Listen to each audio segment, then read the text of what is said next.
आपले प्रकरण 8वे जे आहे ते चालू आहे आणि त्या प्रकरणामध्ये राज्य सहकारी बँक आपण राज्य सहकारी बँकेची महाराष्ट्र राज्य सहकारी बँक आपलं हे 8वं प्रकरण चालू आहे। त्याच्यामध्ये आपण महाराष्ट्र राज्य सहकारी बँकेची अर्थ व्याख्या आणि राज्य सहकारी बँकेची कार्ये पाहिलेली होती। आज आपण राज्य सहकारी बँकेच्या समस्या बघणार आहोत। बघा, राज्य सहकारी बँकेपुढे कोणत्या कोणत्या प्रकारच्या समस्या येतात। राज्य सहकारी बँकेपुढे पहिली समस्या आहे अपुरे भांडवल। राज्य सहकारी बँकेकडे भाग भांडवल, ठेवी, राखीव निधी इत्यादींद्वारे जमा होणारे भांडवल अपुरे असते। राज्यामध्ये जर कोणी त्याच्याकडे कर्जाची मागणी केली तर राज्य सहकारी बँक ही सगळ्या सहकारी संस्थांना कर्ज पुरवठा करत असते आणि त्यासाठी त्यांना जर एकाच वेळेस जर सगळ्याच सहकारी संस्थांनी भांडवल मागितलं तर त्यांना भांडवल अपुरे पडते। तसेच राज्य सरकार आणि नाबार्डकडून वारंवार कर्जे घ्यावी लागतात। सभासद संस्थांची संख्या आणि त्यांच्या कर्जाच्या मागणीच्या तुलनेत हे भांडवल अपुरे पडते।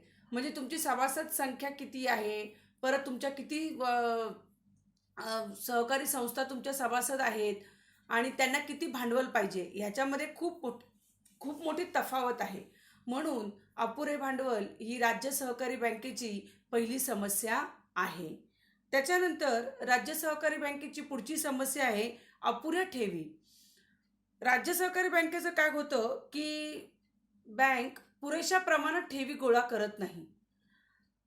म्हणजे बँकेच्या एकूण उलाढालीच्या मानाने बँकेकडील ठेवींचे प्रमाण कमी असतं।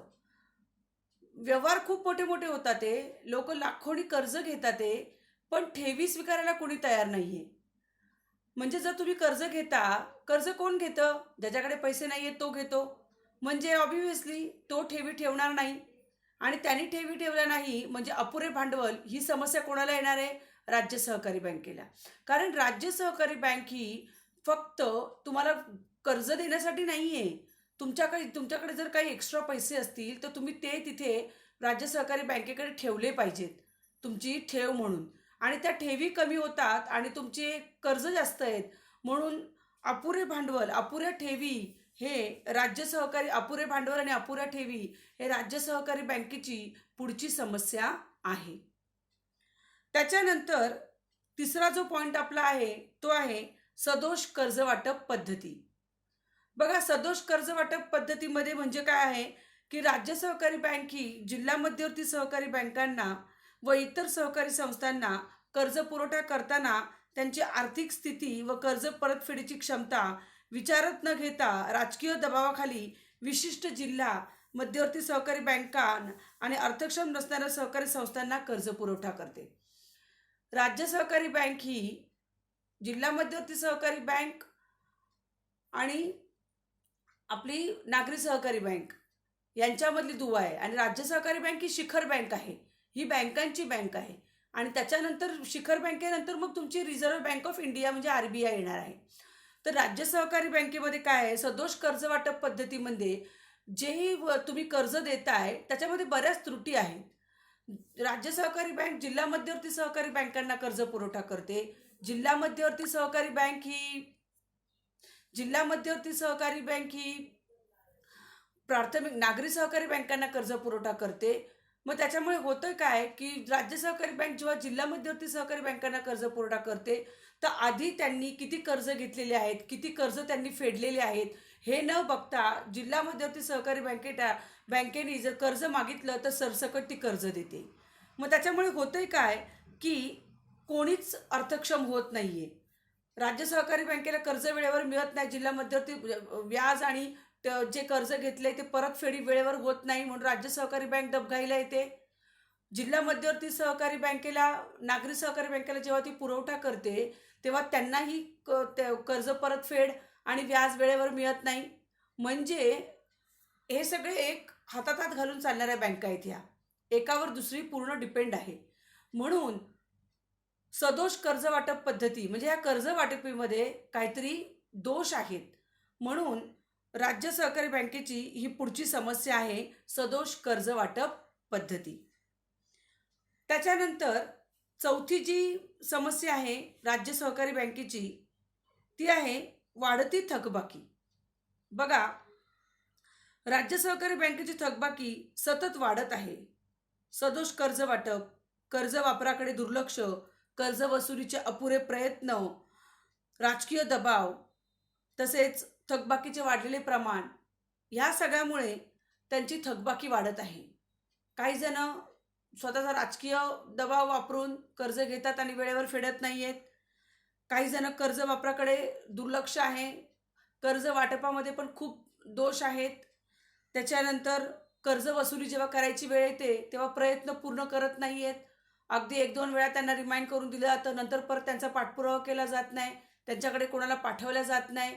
तुम्ही ॲक्च्युली जर असं असेल, जर कुणी कर्ज देत नसेल तर संबंधित त्या सभासदाकडे किंवा सभासद संस्थेकडे तुम्हाला जावं लागेल, त्यांना रिमाइंड करायला लागेल, त्यांना नोटीस पाठवायला लागेल वेळोवेळी, नाहीतर काहीतरी ॲक्शन घ्यावी लागेल. ह्या सगळ्या गोष्टी ज्या आहेत त्या कर्ज वसुलीचे अपुरे प्रयत्न, त्याच्यानंतर तुम्हाला सांगायचं म्हणजे थकबाकी जर खूप असेल आणि तरी तुम्ही त्यांना कर्ज मंजूर करत असाल, तर याच्यामुळे वाढती थकबाकीमुळे जिल्हा मध्यवर्ती सहकारी बँकेला आर्थिक डबघाईला यायला वेळ लागत नाही आणि ही सुद्धा राज्य सहकारी बँकेची एक फार मोठी समस्या आहे. त्याच्यानंतर अपुरे देखरेख व नियंत्रण. राज्य सहकारी बँक राज्यातील सहकारी संस्थांवर देखरेख व नियंत्रण ठेवण्यात अयशस्वी झाली आहे. राज्य सहकारी बँक ही शिखर बँक आहे. ही जिल्हा मध्यवर्ती सहकारी बँक आणि नागरी सहकारी बँक, प्राथमिक सहकारी बँक यांच्यावरती लक्ष ठेवणारी आहे. तर ती यांच्यावरती देखरेख करण्यामध्ये सक्षम नाही आहे, अपुरी पडलेली आहे. तिचं दुर्लक्ष झालेलं आहे कुठेतरी. म्हणून एवढा मोठा सगळा प्रॉब्लेम होतोय, वेगवेगळ्या प्रकारच्या समस्या येतात आहे. राज्य सहकारी बँकेकडे पुरेसा प्रशिक्षित कर्मचारी वर्ग उपलब्ध नाही आहे आणि कामकाजावर देखते, त्यामुळे त्यांना पुरेसा प्रशिक्षित आणि हुशार कर्मचारी वर्ग नसल्यामुळे जिल्हा मध्यवर्ती सहकारी बँकेच्या कामकाजावर त्यांना लक्ष ठेवता येत नाहीये, त्यांना देखरेख ठेवता येत नाहीये आणि तपासणी अधिकाऱ्यांची संख्या कमी असल्यामुळे तपासणी योग्यरित्या केली जात नाहीये आणि तपासणीमध्ये दाखवलेले दोष दूर केले जात नाही, याकडे लक्ष दिले जात नाही. समजा जिल्हा मध्यवर्ती सहकारी बँकेमध्ये काही दोष असतील किंवा नागरी सहकारी संस्थेमध्ये काही दोष असतील, तर ते दाखवल्यानंतर ते दोष त्यांनी दुरुस्त केले की नाही हे सुद्धा बघितलं जात नाही राज्य सहकारी बँकेकडून. म्हणून अपुरे देखरेख व नियंत्रण, कार्यक्षम कर्मचारी तर नाहीच आहेत. जर कार्यक्षम कर्मचारी असतील तर ॲटोमॅटिक तुमची जी संस्था आहे ती चांगलं आपलं काम करते. म्हणून अपुरे देखरेख व नियंत्रण ही राज्य सहकारी बँकेची पुढची समस्या आहे. त्याच्यानंतर पुढची समस्या आहे अयोग्य गुंतवणूक. राज्य सहकारी बँक आपली गुंतवणूक धोरण काळजीपूर्वक आखत नाहीये. राज्य सहकारी बँकेवर सहकारी संस्थांचा भागभांडवल खरेदीत मोठी गुंतवणूक करण्यासाठी राजकीय दबाव येतो. त्यामुळे भागभांडवल खरेदीमध्ये बँकेचा बराचसा पैसा अडकून पडतो. निधीच्या अयोग्य गुंतवणूक केल्यामुळे बँक अडचणीत येते.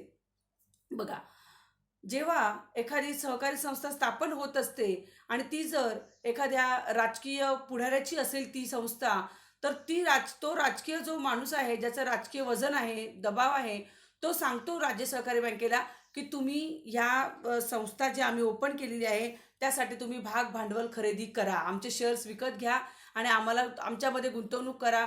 आणि ते सांगतात की आम्हाला ग्रामीण भागातील गरीब लोकांसाठी काम करायचं आहे, त्यांचं आर्थिक राहणीमान उंचवायचं आहे, त्यांना पैशाच्या बचतीचं महत्त्व शिकवायचं आहे.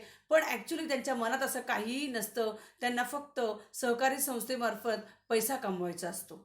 म्हणजे त्याचं होतं काय की त्यांची गुंतवणूक ते दबाव आणतात राजकीय लोक आणि राज्य सहकारी बँकेला तिथे गुंतवणूक करायला सांगतात आणि अयोग्य गुंतवणूक ही सुद्धा राज्य सहकारी बँकेची समस्या आहे.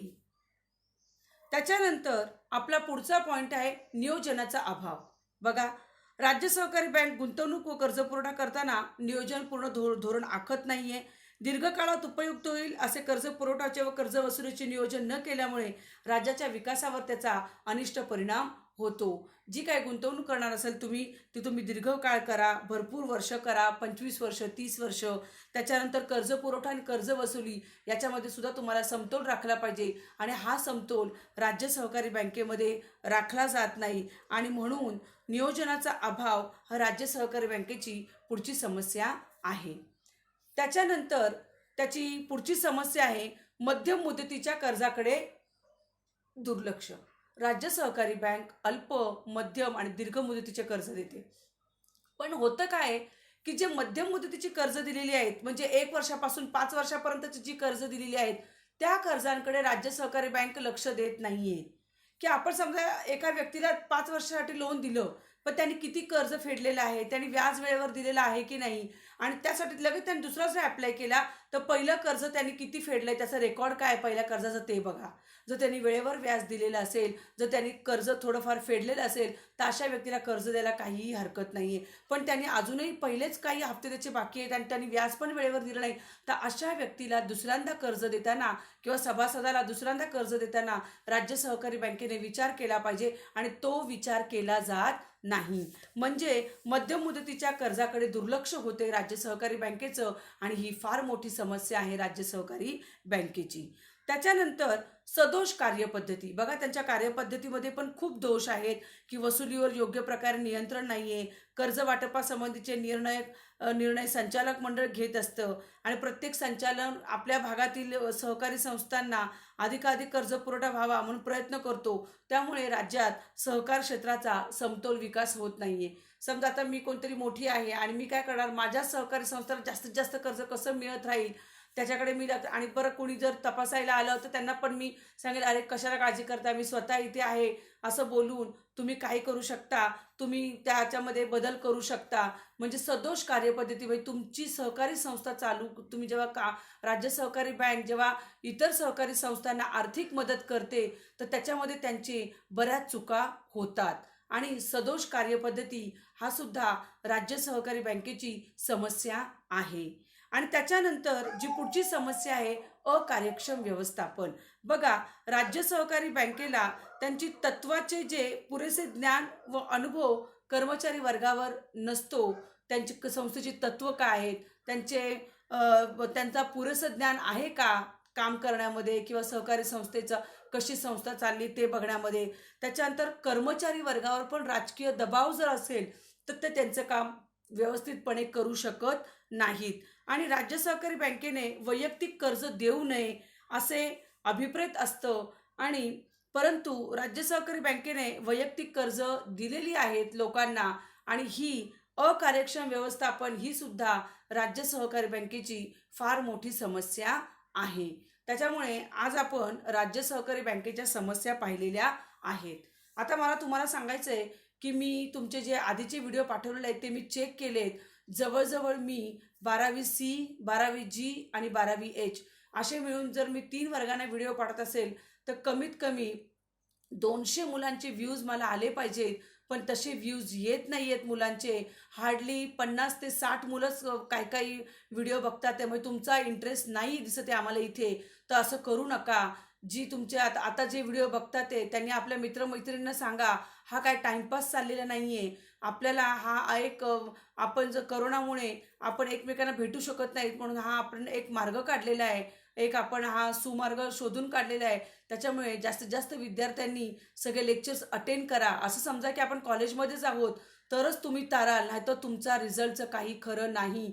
कारण तुमची परीक्षा जी आहे ती अगदी व्यवस्थित नियोजनबद्धच असणार आहे. त्याच्यामुळे तुम्ही जर म्हणाल की काय नाही आता ग्रॅज्युएटसारखा आपल्यालाही असंच पास करून टाकतील तर ह्या भ्रमात तुम्ही राहू नका. तुम्हाला अभ्यास हा करावाच लागेल, नाहीतर शेवटी तुम्हाला फार पस्तावा होईल. म्हणून जास्तीत जास्त विद्यार्थ्यांनी सगळे लेक्चर अटेंड करा, म्हणजे व्हिडिओ बघा. हे माझं तुम्हाला रिक्वेस्ट आहे, विनंती आहे. तरी आज आपण राज्य सहकारी बँकेच्या समस्या बघितलेल्या आहेत. Thank you. Stay safe, stay healthy.